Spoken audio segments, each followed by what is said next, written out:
All right, this is Mr. Blakely.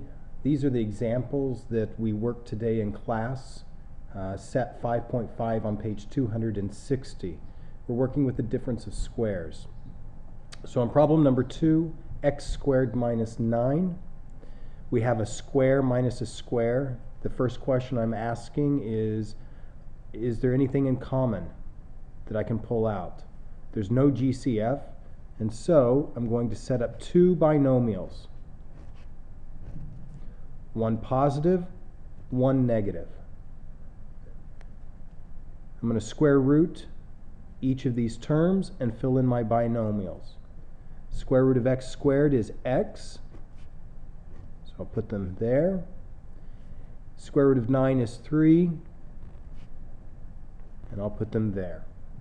And as we know, when we have a binomial times its inverse, so to speak, x times x is x squared, 3 times 3 is 9, and then the middle terms cancel out, and I've got a negative in between. So we're just going in reverse. Square minus a square, this is how we factor it out.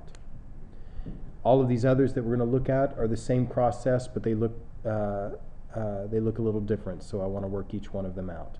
So number 7, 25x squared y squared minus 36. I have a square minus a square.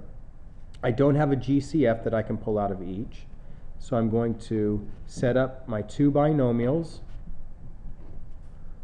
one positive, one negative.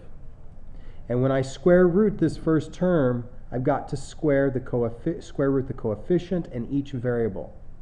So here I would be left with 5xy,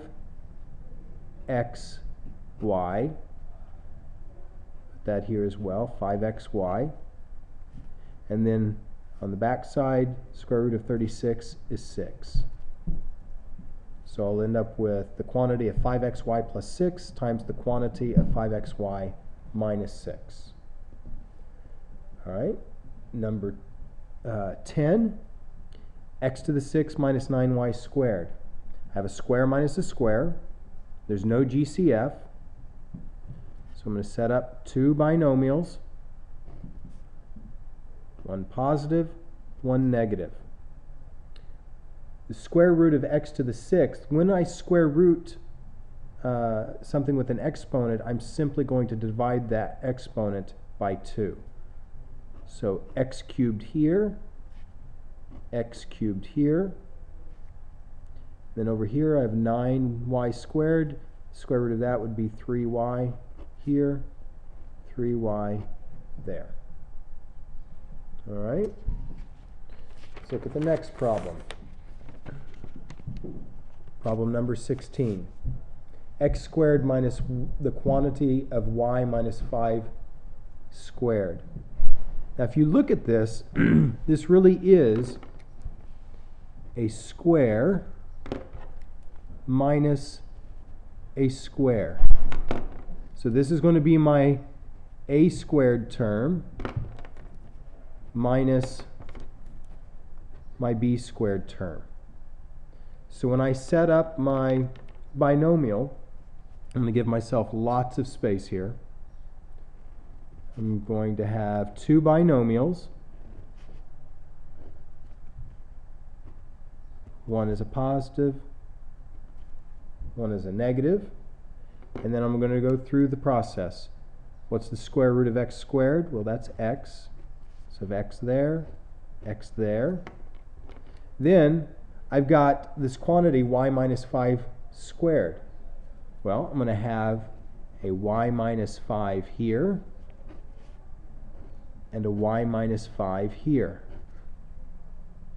So again, a plus b times a minus b. Now I want to get rid of the internal parentheses. And so on this first one, nothing happens because of the addition. But on the second one, I need to run my negative through. So that's going to change every sign. And so I'm going to end up with the quantity of x plus y minus 5 times the quantity of x minus y plus 5. All right, and one final one. Now when I look at this, I don't see a square minus a square, but I do see that both terms have something in common. They both have a 2 in common, and they both have an x in common. So I am going to factor out 2x, which is my GCF, and what I will be left with is x to the 4th minus 81.